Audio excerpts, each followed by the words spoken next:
New details today after a 6-year-old girl and a 16-year-old boy who are hurt in a shooting in Fort Lauderdale. Surveillance video here you saw exclusively First on 10 shows people running for cover. Detectives believe several shooters were involved. And more than 50 rounds fired from semi-automatic rifles and handguns. Local 10's Terrell Fournay is live in Fort Lauderdale with an update to this one. Terrell.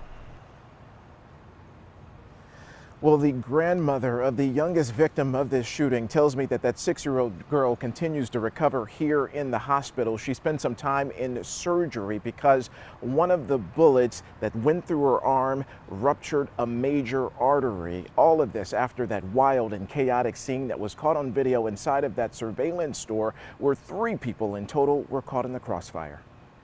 You see people scurrying for cover on this surveillance video from inside of a convenience store, just as bullets shatter the glass on the front door and a woman carrying a 6-year-old girl who had just been shot in the arm.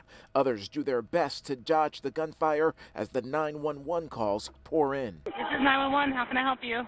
Yeah, people shot, people injured, a lot of shots going on. Now, they're still shooting. Get somebody now. Moments later, police and paramedics arrived to rush that bleeding girl to the hospital. Our cameras were rolling as the injured girl was wheeled into the emergency room.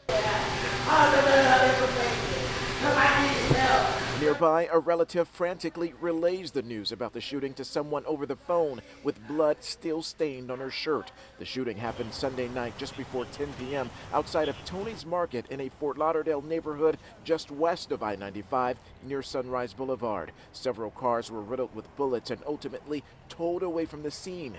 Detectives found dozens of shell casings on the ground and believe multiple guns and shooters were responsible for the crime, which also left a 16-year-old boy with a serious gunshot wound. Here, nurses met a car at the ER after someone drove the teen to the hospital. Today, bullet holes that pierced the store are still evident out front. Shattered glass and debris from the shooting itself and from what's being described as a large block party litter the ground near the store, which has since reopened.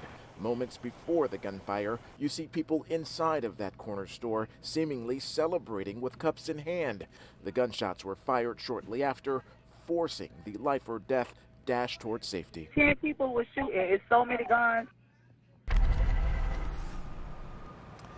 And that third person who was shot in this incident is actually an adult. He has since been treated and released here from this same hospital, but those 2 juveniles remain. Again, that 16-year-old boy and that 6-year-old girl, but both are expected to survive. In the meantime, detectives are still asking for the public's help in trying to identify the shooters, multiple shooters involved in this incident. They are urging you to pick up the phone and give Fort Lauderdale Police a call or Broward Crime Stoppers at 954-493-TIPS. Reporting live from Fort Lauderdale, I'm Terrell Fournay, Local 10 News. Any small tip could go a long way. Thanks a lot there, Terrell.